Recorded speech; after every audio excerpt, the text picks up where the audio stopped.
What happens when Britain's most beloved comedy genius sits down for what should be a simple morning chat and instead finds himself face to face with a host who thinks she can tear him apart on live television?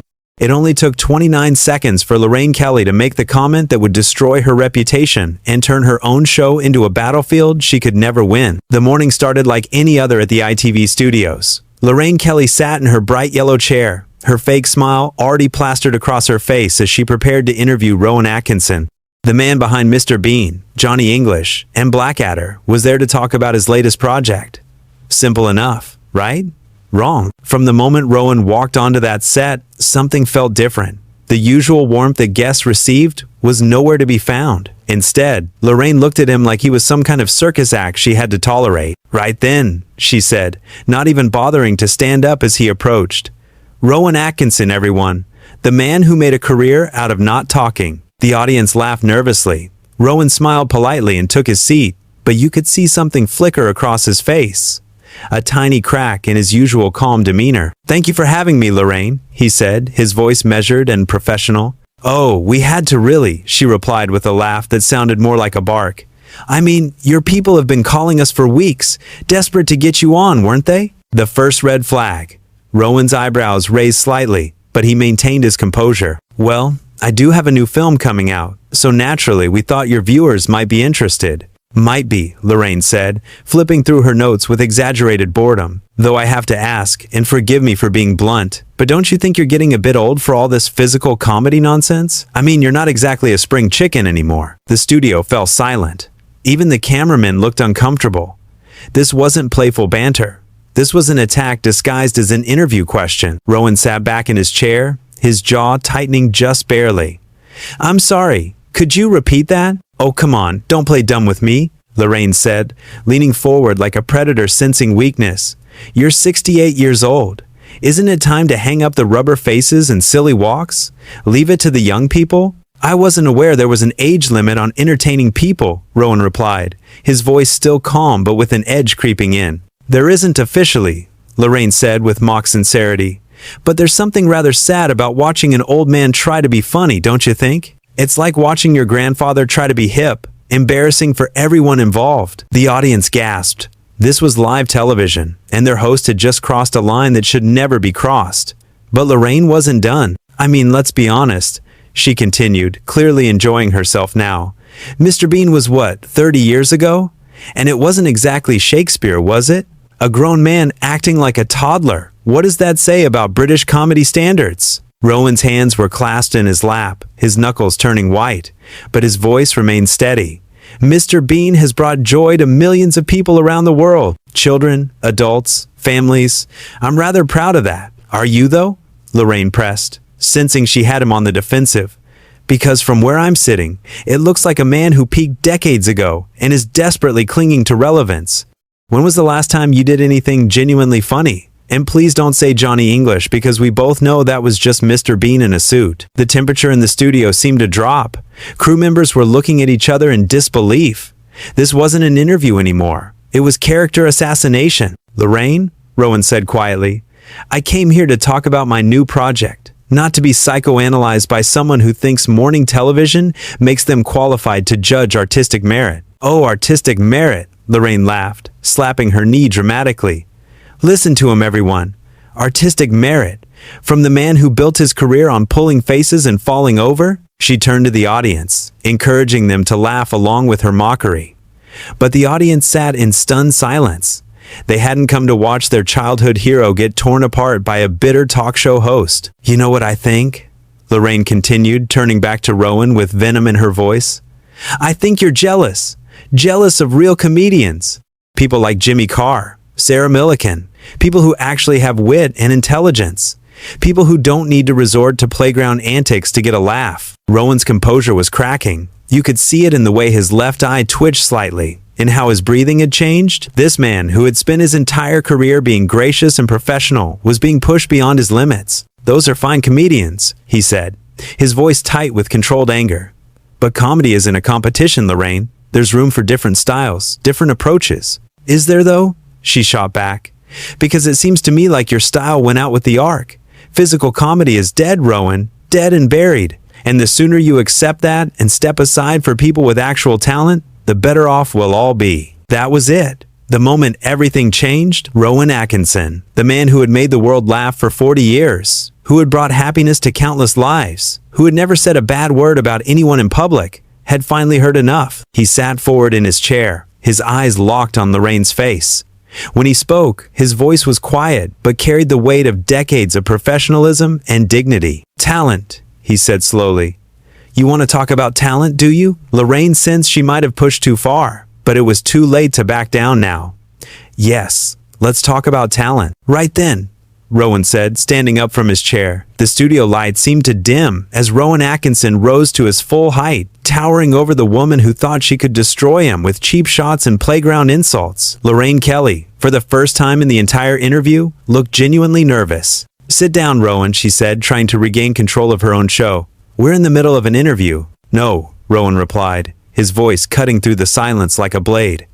"We're in the middle of an ambush, and I'm done being your victim." He turned to face the audience, his back to Lorraine, and when he spoke, every person in that studio hung on his every word. "Ladies and gentlemen, I've been in show business for over 4 decades. I've worked with some of the most brilliant minds in comedy. I've performed for royalty, for children, for people in every corner of this planet.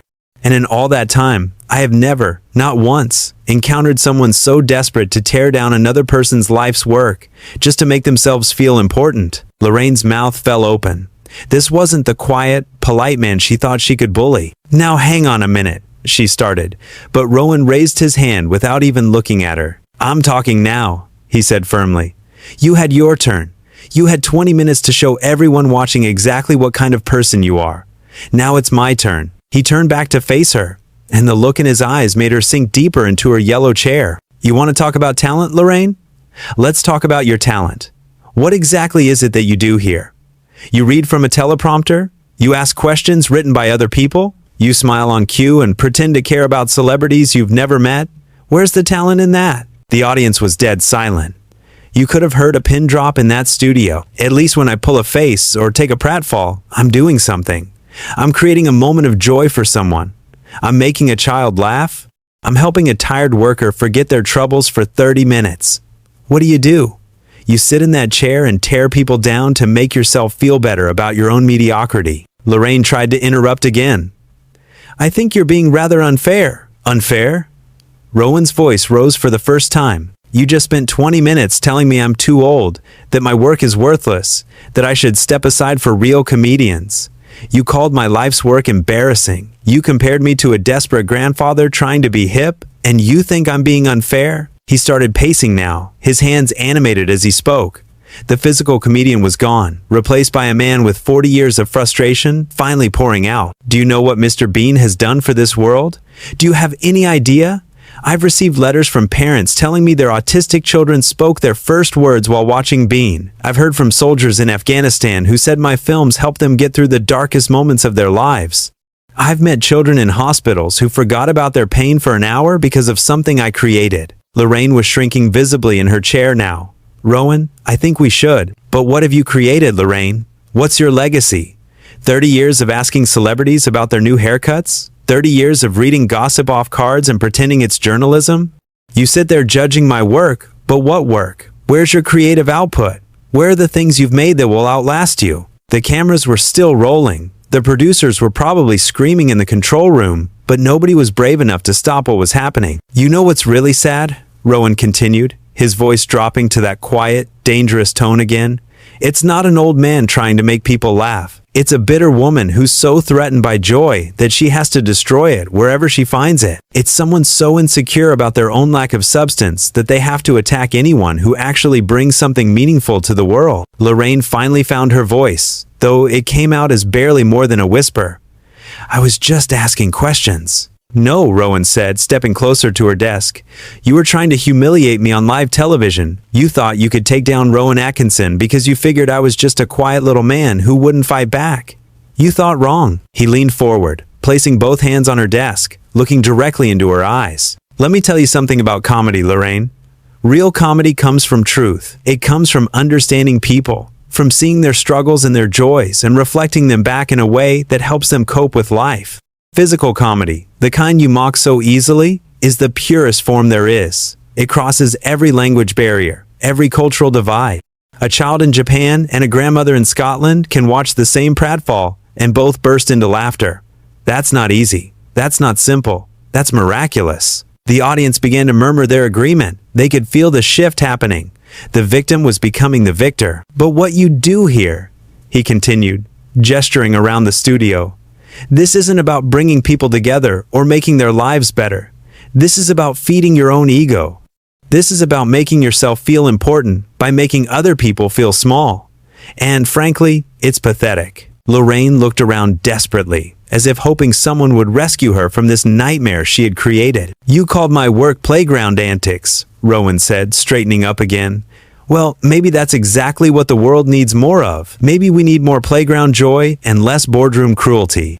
Maybe we need more people willing to look foolish, if it means making someone else smile, and fewer people like you, who think tearing others down makes them look smart. He turned to the audience again, his voice growing stronger with each word. I've been called a lot of things in my career. Silly, childish, simple. And you know what?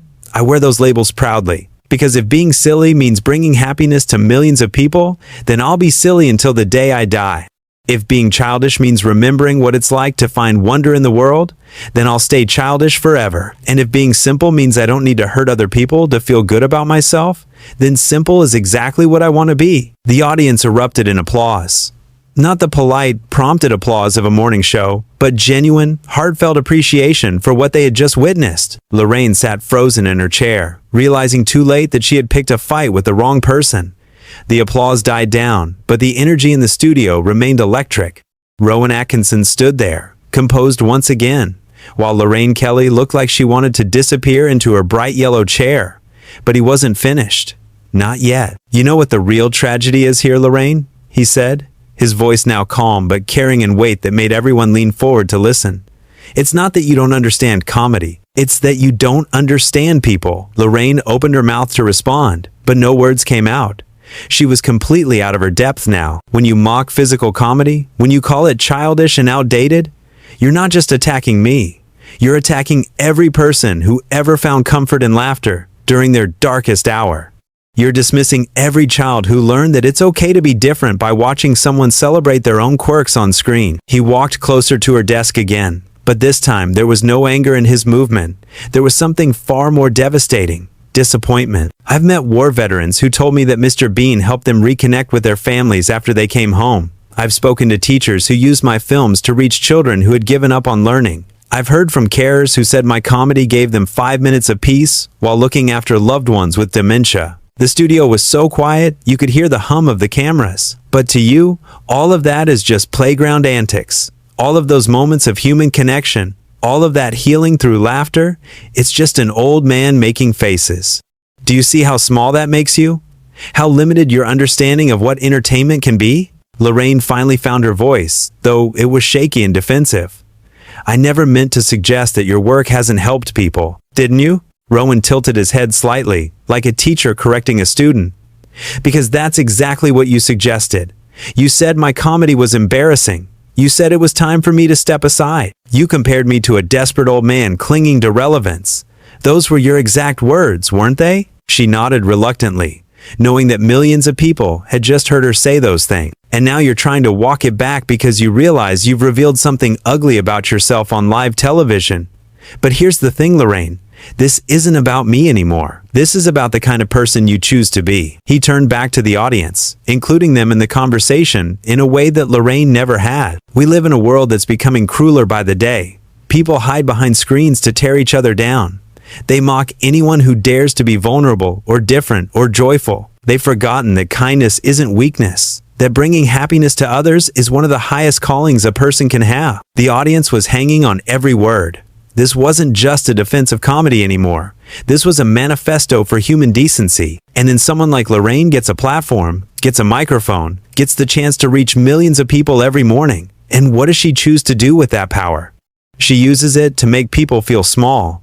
She uses it to tell a man who has dedicated his life to bringing joy to others that his work is worthless. Lorraine looked like she was about to cry, The makeup that had looked perfect at the start of the show was now smudged and uneven. But here's what she doesn't understand, Rowan continued, his voice growing stronger again. You can't diminish light by pointing out darkness. You can't make yourself taller by cutting other people down. And you certainly can't understand art by reducing it to your own narrow, bitter perspective. He walked back toward his chair but didn't sit down. Instead, he stood beside it, one hand resting on the back, looking more dignified and powerful than Lorraine had ever looked in her own studio. Physical comedy isn't just about making people laugh, though that would be enough. It's about showing people that it's okay to fail spectacularly. It's about demonstrating that dignity isn't about never looking foolish. It's about getting back up after you fall. It's about teaching children that being different isn't something to hide from. The cameras caught every nuance of his expression, every gesture that emphasized his words. Mr. Bean doesn't speak because he doesn't need to. His humanity shows through his actions, his expressions, his mistakes. He connects with people who feel like outsiders because he is an outsider who never stops trying. That's not childish, Lorraine. That's profound. Lorraine made one last desperate attempt to regain control. Well, I think we can agree that. No, Rowan cut her off firmly. We can't agree on anything because we don't share the same values. You value cynicism. I value wonder. You value tearing down. I value building up. You value making people feel bad about themselves. I value making people feel like they belong in this world. He straightened his jacket and looked directly into the main camera. To anyone watching who creates something, who puts themselves out there to make the world a little brighter, don't let people like this discourage you. The world needs your art, your humor, your unique way of seeing things. Don't let bitter people convince you that joy is somehow less valuable than criticism. Then, he did something that completely stunned everyone in the studio. He smiled, not the polite, professional smile he'd worn when he first sat down, but a genuine, warm smile that reminded everyone exactly why they had fallen in love with his work in the first place. Thank you all for listening, he said to the audience. And thank you, Lorraine, for reminding me why I do what I do. Sometimes we need to meet people who have forgotten how to find joy in order to remember how precious it is. Without another word, he walked toward the exit. The audience rose to their feet, applauding louder than they ever had for any morning show guest. Some were wiping tears from their eyes. Others were smiling so broadly it looked like their faces might crack. Lorraine sat alone at her desk, surrounded by the wreckage of her own making. She had started the interview thinking she could embarrass a quiet comedian. Instead, she had been systematically dismantled by a master of human nature who had just reminded an entire nation what real class looked like. As Rowan reached the studio door, he paused and turned back one final time. "Oh, and Lorraine," he said, his voice carrying clearly across the silent studio, "the next time you want to interview someone about their life's work, you might want to actually watch some of it first. You'd be amazed what you can learn when you approach something with an open mind instead of a closed heart." The door closed behind him with a soft click that somehow sounded like the final note of a symphony. The audience continued applauding until the producers finally cut to commercial, leaving Lorraine Kelly alone with the consequences of her cruelty and the knowledge that she had just been outclassed by a man she had tried to humiliate. The greatest physical comedian of his generation had just delivered the performance of a lifetime without pulling a single face or taking a single pratfall. He had used nothing but words, wisdom, and an unshakable belief in the power of human kindness to turn a vicious attack into a masterclass in dignity. And somewhere in the silence that followed, you could almost hear the sound of a career ending and a legend being born.